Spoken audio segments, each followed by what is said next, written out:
Welcome, my friends. I invite you into a quiet space where we explore one of the most powerful practices for inner strength, learning how to act as if nothing can disturb you.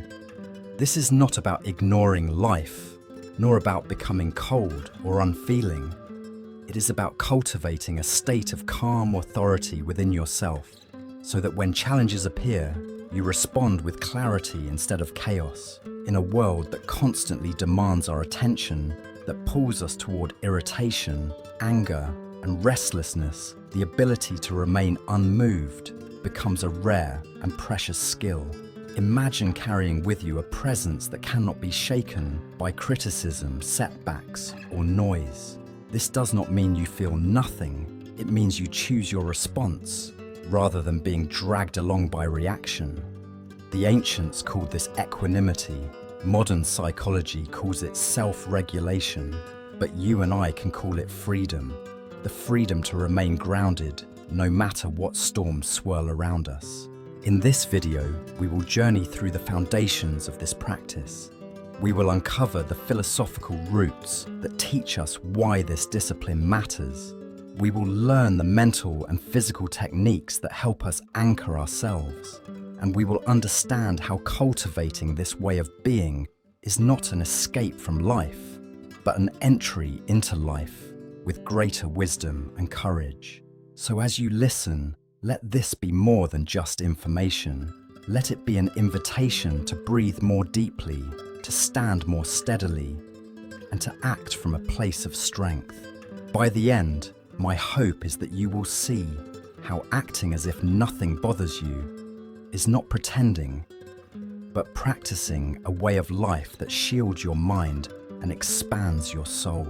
Before we begin, I would love to connect with you. Tell me in the comments, where are you watching from right now? What time is it where you are? I always find it inspiring to know how people from all corners of the world are gathering here to share this reflection. And if you feel this message speaks to you, please remember to like this video, subscribe to the channel, and join our growing community. Together, we are building not just knowledge, but a practice of calm resilience for everyday life.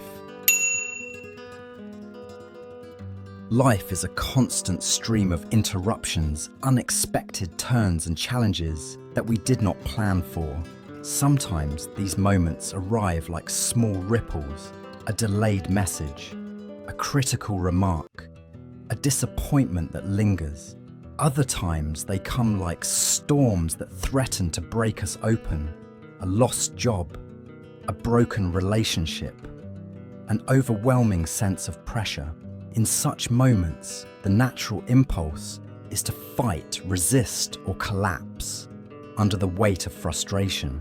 Yet the wisdom we are exploring today invites a radically different response: to act as if nothing truly disturbs you. This teaching is not about ignoring the pain or pretending your emotions do not exist. It is about standing in the middle of life's noise and choosing not to let the noise govern your inner state. The first step in resolving life's entanglements is recognizing that much of our suffering comes not from the situation itself, but from our reaction to it. If you can create a small space between what happens to you and how you respond, you open a door to freedom. When you feel entangled in the problems of life, pause. Imagine for a moment that you are sitting inside a quiet room within your mind. The world outside is loud, but in this inner space you are untouched.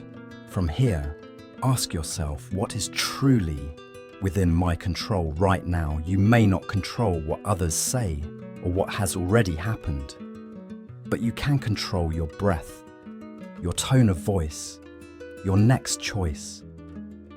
By focusing on this inner zone of control, you untie the knots of panic and frustration. The positive side of this practice is profound. You begin to discover that peace does not come from life becoming perfect. It comes from cultivating calm in the midst of imperfection. You no longer wait for everything outside to align before you rest.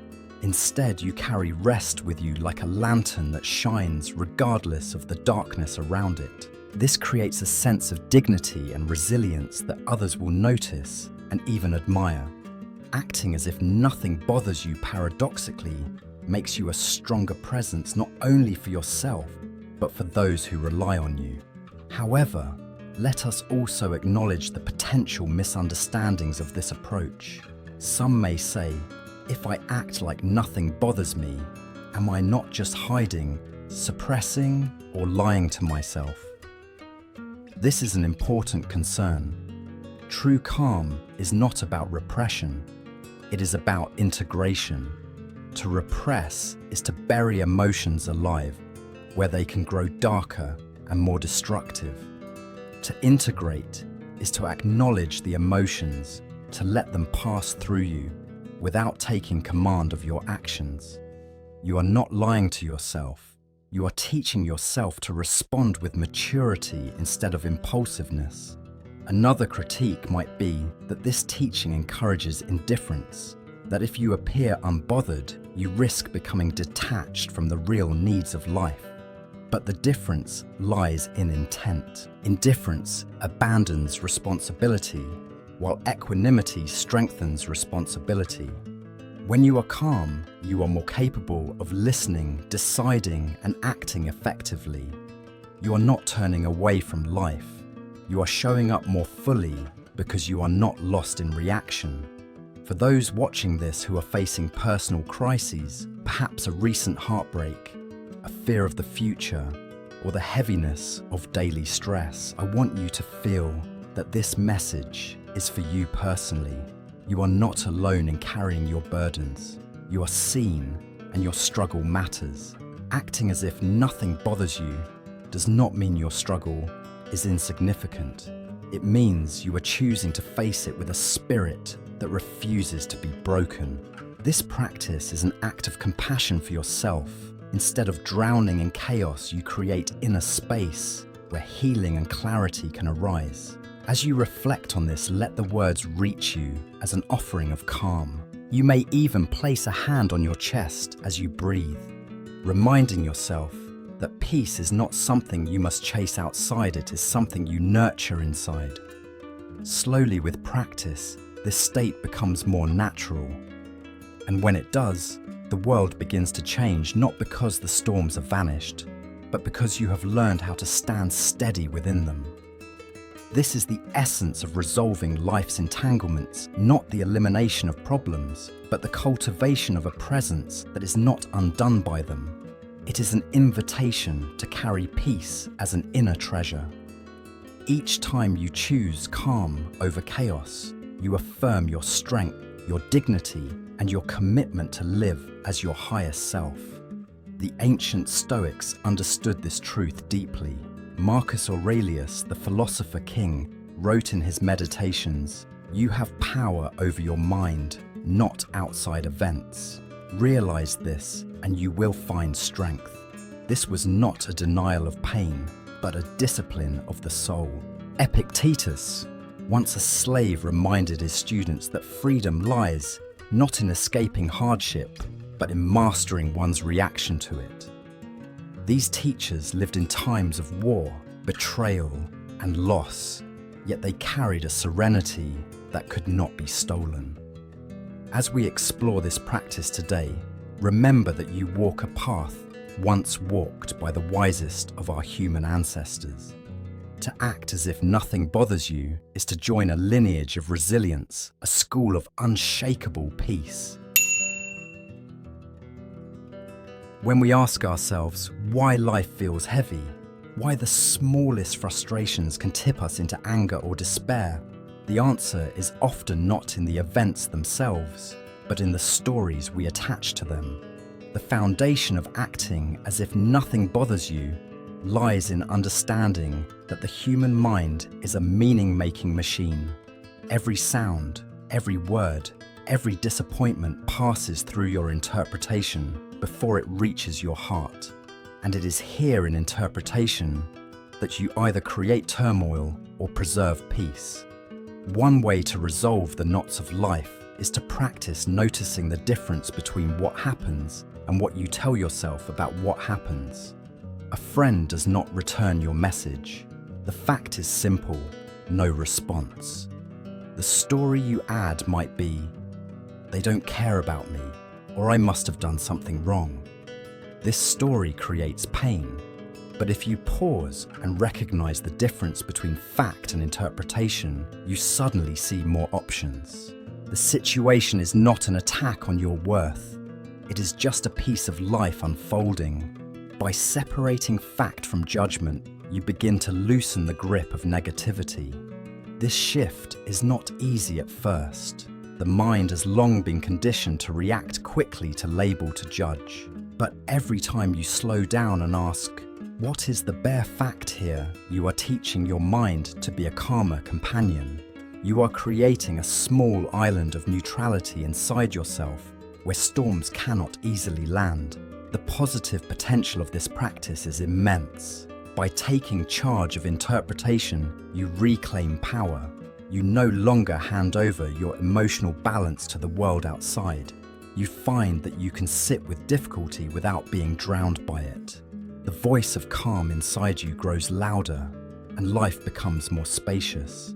You start to notice moments of beauty, even in the middle of stress: the warmth of sunlight through a window, the sound of your own breathing, the quiet strength of being able to choose peace. Yet it is also important to face the possible dangers of misusing this practice. Some people might use the philosophy of calm as a shield to avoid responsibility. If nothing bothers me, they may think, then I can ignore everything, even what needs my care. But this is not true calm. It is escape. Real equanimity does not close the eyes to life's duties. Instead, it gives you the clarity to face those duties without being enslaved by emotion. The challenge is to remain calm, not in order to withdraw, but in order to engage more wisely. Another critique may be that by acting unbothered, you are pretending, and that such pretending creates distance from your true feelings. This concern is valid. Pretending without awareness is dangerous because it disconnects you from yourself. But conscious practice is different. When you choose to act as if nothing bothers you, you are not denying your feelings, you are guiding them. You are stepping into the role of a teacher for your own nervous system, showing it that calm is possible even when irritation knocks at the door. Over time, this guidance becomes authentic, and what once was acting transforms into genuine being. For those listening right now, who may be in crisis, perhaps struggling with loss, betrayal, or fear, I want to speak directly to you. You may feel as if the world is pressing down so hard that peace is impossible. And yet know this: peace is not the absence of weight, but the discovery of balance beneath the weight. The calm we speak of is not about silencing your grief or your fear. It is about sitting beside them with dignity. When you breathe deeply in the middle of your pain, when you remember that you are more than the chaos you are facing, you step into the heart of this teaching. Take a moment to imagine what your life would feel like if you were less controlled by the judgments of others, less pulled apart by disappointment, less shaken by sudden change. That possibility is real.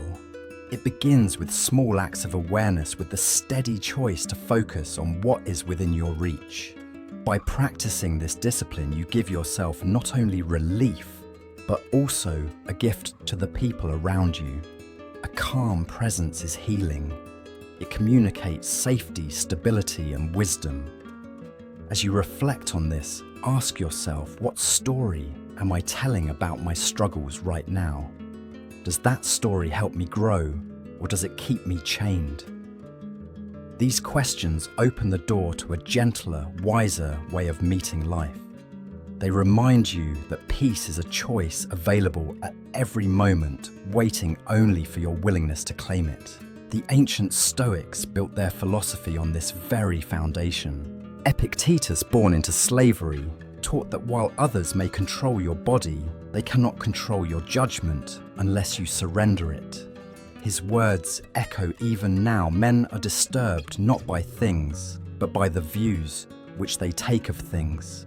Marcus Aurelius carried this teaching into the throne room of empire, writing to himself that external events cannot truly harm the soul unless the soul consents. As a teacher, and as someone who has stumbled through life's storms, I offer you this: calm is not passive, it is powerful. It is the decision to stand in your rightful authority over your mind. And I ask you, what will you choose to believe about your hardships today? If we wish to act as if nothing disturbs us, we need more than a good intention. We need disciplines, practical tools that we can return to each day. Without discipline, calm remains an idea. With discipline, calm becomes a living habit. These disciplines are not about making you rigid. They are about giving your inner life a steady rhythm, a way of meeting the world without being dragged into chaos. There are 3 disciplines that form the foundation: the discipline of the mind, the discipline of the body, and the discipline of words and actions. Together, they act like 3 pillars, supporting a temple of peace within you. The discipline of the mind is about awareness. Every conflict you face begins as a thought, a small irritation, a memory, a judgment. These are sparks. If you are unaware, those sparks can ignite into fire. But if you notice them early, you can pause, breathe, and choose how to respond. The mind's discipline asks you to become a watchful observer of your own inner dialogue. This is not easy, especially when emotions feel overwhelming, but it is liberating. Each time you catch yourself before anger rises, you strengthen the muscle of inner freedom. The discipline of the body anchors this awareness. Our nervous system is wired to react. When we feel threatened, our breath quickens, our muscles tense, and our vision narrows. If we want to remain calm, we must learn to send signals of safety back to the body. Simple practices, slowing the breath, relaxing the shoulders, widening the gaze, are not just techniques, they are keys that unlock peace. When the body is steady, the mind has space to remain steady as well. This is why calm is not only a mental practice, but a physical one. You can teach your body that it does not need to fight every battle. The 3rd discipline is the discipline of words and actions.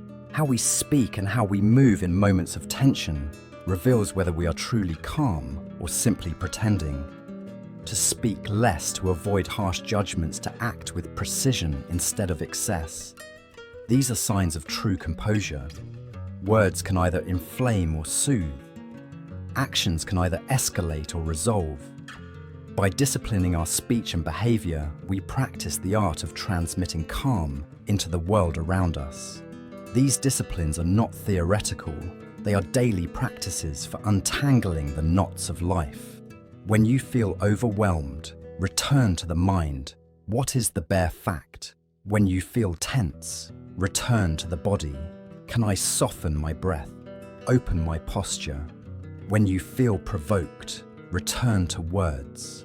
Can I say less with kindness rather than more with anger? The positive gift of these disciplines is the stability they create. Life will still present its storms, but you will have tools. Instead of drowning in reaction, you will know where to place your attention. People around you will sense this. They will feel safer in your presence. They will trust your steadiness. And you will feel a quiet pride. Not the pride of arrogance, but the pride of having cultivated strength where once there was only reactivity. Yet, as always, we must face the potential shadows. Discipline can be misunderstood as rigidity. Some may take these practices and turn them into chains, judging themselves harshly every time they slip. But calm is not about perfection, it is about returning. Each time you fall into reaction, you have the chance to begin again. Another danger is that discipline may be misused to hide, to suppress, rather than to transform.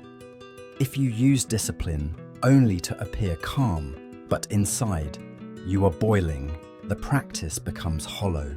The key is integration, to let outer calm and inner calm slowly meet until they are one. If you are listening to this while in a difficult season, I want to pause and speak gently to you. Perhaps you feel that your mind is restless, that your body is exhausted, that your words are sharper than you want them to be. I want you to know you are not failing. You are human. And being human means beginning again and again. The disciplines are not punishments, they are gifts. They invite you to return to yourself, to remember that peace is always available even when life is heavy. Close your eyes for a moment and imagine the temple of peace we spoke of. Inside are 3 pillars: mind, body, and word. See yourself standing there, steady, supported. The world outside may be chaotic, but here in this temple, you are safe. This image is not fantasy. It is a reminder that calm is built one small choice at a time. Each time you practice awareness, soften your breath, or speak with care, you are laying another stone in the foundation of your temple. And so the invitation is simple. Treat these disciplines as companions, not as burdens. Let them walk with you, guide you, steady you. Over time, you will see that acting as if nothing disturbs you is no longer an act. It is who you have become. The ancient Stoics lived by these very disciplines.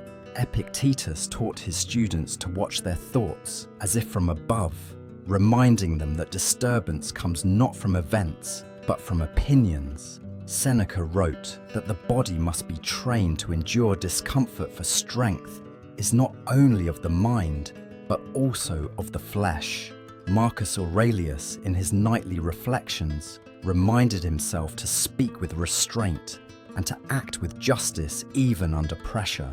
They understood that calm was not granted by the gods, but cultivated by practice. Like gardeners tending a field, they trained the mind, body, and word daily, so that when storms came, they stood unshaken. I ask you, are you willing to begin this same training, not tomorrow, but today? In life, the real challenge is not understanding wisdom, but applying it in the exact moment when everything feels overwhelming. You may read about peace, you may hear teachings about calm, but when the crisis comes, when your heart is racing, your mind is spinning, and someone's words cut into you, what do you actually do? Philosophy becomes most valuable when it gives you a map for these real-time moments. That is why this part focuses on a 5-step process you can carry with you like a compass. Notice, pause, name, reframe, and act simply. The first step is notice. Many of our struggles persist because we do not recognize them in their earliest form.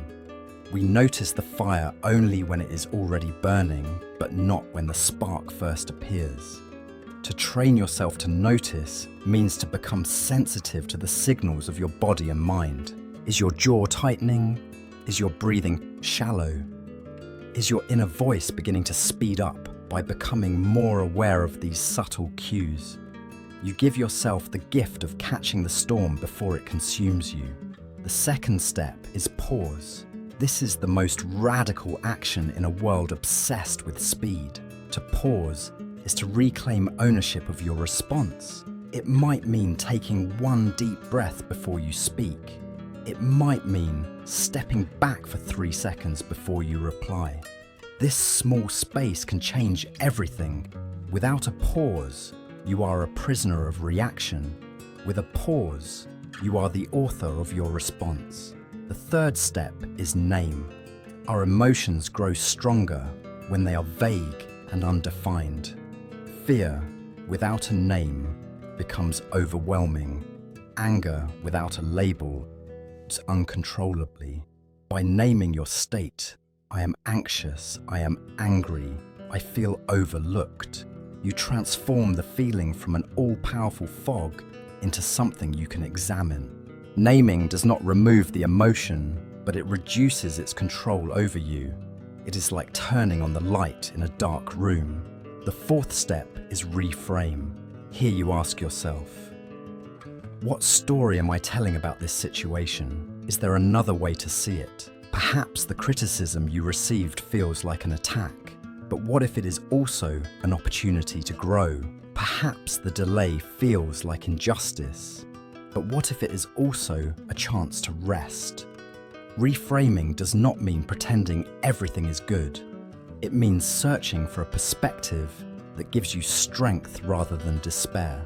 The fifth step is act simply. Once you have noticed, paused, named, and reframed, the next move is to act. But the action does not need to be grand.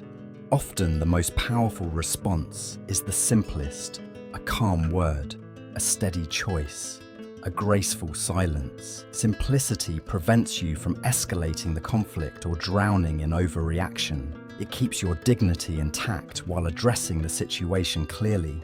The positive effect of this five-step process is profound. It allows you to carry peace into the exact moments when peace feels impossible. Instead of being tossed around by life, you discover an inner anchor. Each time you follow these steps, you reinforce the neural pathways of calm, making it easier the next time. Over weeks and months, you begin to notice that crises which once consumed you now pass more lightly. But let us not ignore the criticisms. Some may argue that pausing, naming, or reframing is unrealistic in the heat of the moment. They might say, when I'm angry, I can't just stop and breathe. This concern is real, yet it is also why practice matters. We cannot expect mastery without repetition. Just as an athlete trains before the competition, so too must we train our mind and body to respond differently. The 5 steps are not instant magic. They are disciplines that grow with practice. Others may fear that acting calmly makes them appear weak, that if they do not defend themselves with immediate strength, they will be walked over. But true strength is not about shouting louder. It is about standing firmer. To act simply is not to surrender. It is to respond with wisdom instead of desperation. The respect you gain from calm far outweighs the fleeting satisfaction of anger. For those watching who are in the midst of crisis, perhaps you are struggling with anxiety, with loss, with betrayal, I want you to know that these 5 steps are not distant ideals. They are practical tools for you right now. Even if you manage only 1 step today, perhaps just noticing or just pausing, that is enough. Progress is not measured by perfection, but by direction. Each attempt is a seed of calm planted in your life. Close your eyes and breathe with me for a moment. Notice your body. Pause in stillness. Name the feeling you carry tonight. Reframe it gently. And then when you open your eyes, choose one simple action that honors your peace. This process is not only a method, it is an act of compassion toward yourself. It is proof that even in the middle of struggle, you can create space for peace. The Stoics themselves lived by processes not unlike these 5 steps. Epictetus taught the art of noticing to catch impressions at the door before they entered the soul. Marcus Aurelius spoke often of the pause, reminding himself that a brief delay could save him from unworthy anger. Seneca believed in naming emotions through writing, transforming confusion into clarity. All 3 emphasized reframing, seeing adversity as training for the spirit. And in the end, they valued simple, just action over elaborate reactions. These were not abstract theories for them. They were rulers, teachers, and human beings navigating betrayal, war, and loss. Their calm was forged in fire. And their message is clear for us. Serenity is not passive. It is trained, chosen, and practiced daily. When we reach the heart of this teaching, acting as if nothing bothers you, we must ask ourselves what it all truly means. Is calmness simply a tactic for managing stress, or is it something deeper? I invite you to see it not just as a method, but as a way of shaping your inner life into something steady, resilient, and dignified. The ultimate meaning of calm is freedom, to live in such a way that you are no longer controlled by every word, every setback, or every fear. That is liberation. It is not the freedom of escaping from life, but the freedom of meeting life with courage and grace. This kind of freedom is not given by the world. It is cultivated within you, choice by choice. How do we resolve the remaining entanglements of life through this lens? By remembering that peace is not something we wait for, but something we create. When you are faced with conflict, ask yourself, what can I do right now that brings me closer to peace rather than further from it? This question alone can untangle much of your confusion. Life's problems may not vanish, but the way you hold them will change.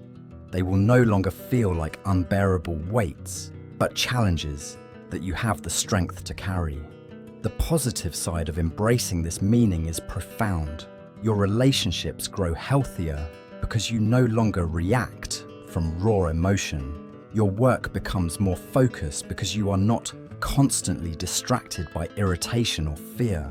Your sense of self becomes more grounded because you stop relying on external validation. Calm does not erase life's struggles, but it transforms the way you meet them.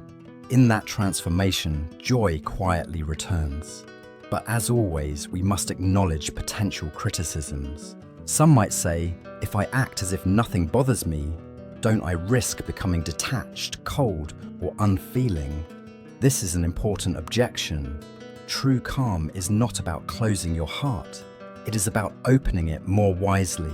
Indifference abandons life, while calm embraces it with clear eyes.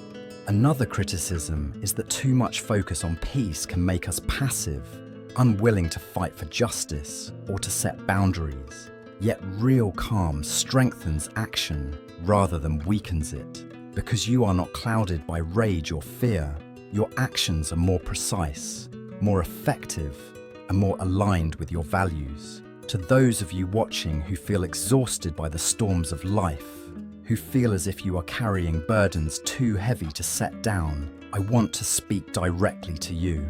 You may believe that peace is impossible for you, that your struggles are too great, too personal, too painful.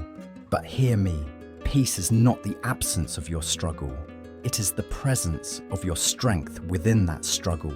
To act as if nothing bothers you does not mean you are untouched by hardship. It means you refuse to let hardship define you. I want you to feel seen in your journey. Whatever weight you carry, it is real. Whatever heartbreak you feel, it matters. And still within you, there is a core of strength waiting to be claimed. When you choose calm, you are not denying your pain.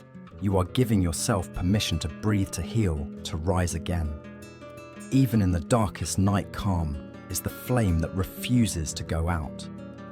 So let this message bring you a sense of peace. Let it remind you that you are not broken, that your spirit is stronger than your circumstances, and let it inspire you to record the good in your life, however small. Write down the blessings you notice each day, a kind word, a moment of stillness, a breath that reminds you you are alive. These simple notes of gratitude become markers of your growth, reminders that goodness is always present if we choose to see it. This is the final gift of calm.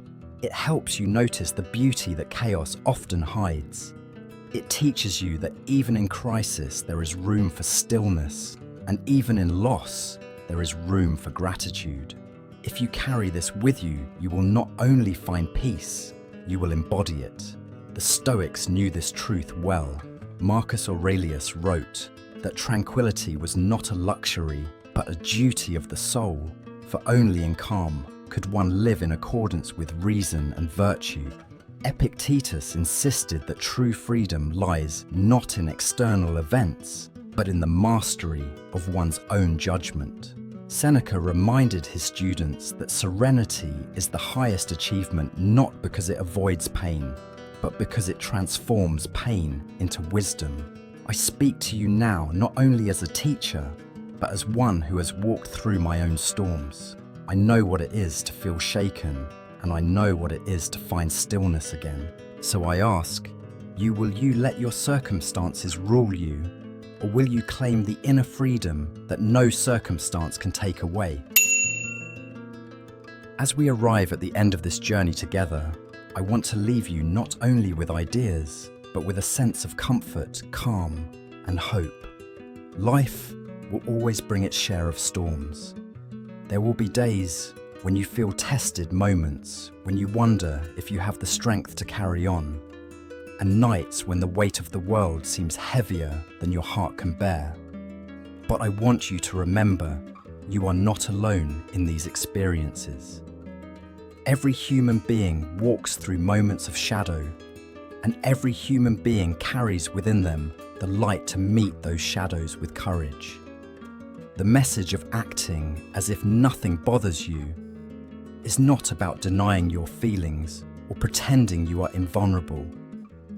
It is about choosing gently but firmly to protect your peace. It is about reminding yourself that no matter what happens around you, you still have authority over your breath, your voice, and your next step. That authority is your anchor. It is the quiet strength that will carry you forward when everything else feels uncertain. I want to offer you a blessing as you leave this video. May you find calm, even in chaos. May you discover moments of peace in the middle of your hardest days. May your nights be gentle, your mornings full of hope, and your heart steady in the knowledge that you are stronger than your circumstances. Take care of your health, your body, your mind, your spirit, because these are the vessels that carry you through life. And take care of your peace, because it is more precious than any possession. I also want to remind you that you are part of a larger community here. Every time you return to listen to, reflect, or to share your thoughts, you contribute to something meaningful. This channel is not just about philosophy or stories. It is about building a circle of people who choose calm over chaos, who encourage one another toward resilience, and who practice living with dignity and wisdom. So I invite you before you go to leave a comment below. Tell us, where are you watching from right now? What time is it in your part of the world? Share one positive thing you are grateful for today. When you write these words, you are not only reminding yourself of goodness, you are also giving others the gift of your perspective, your story, your light. And finally, let me say thank you. Thank you for spending this time with me. Thank you for your openness to these reflections. And thank you for choosing to nurture calm within yourself. As we close, I send you warm regards, good health, and the gentle reminder that you are worthy of peace. Carry that truth with you and let it guide your steps in the days ahead. Until next time, may you be well, may you be strong, and may you walk in peace.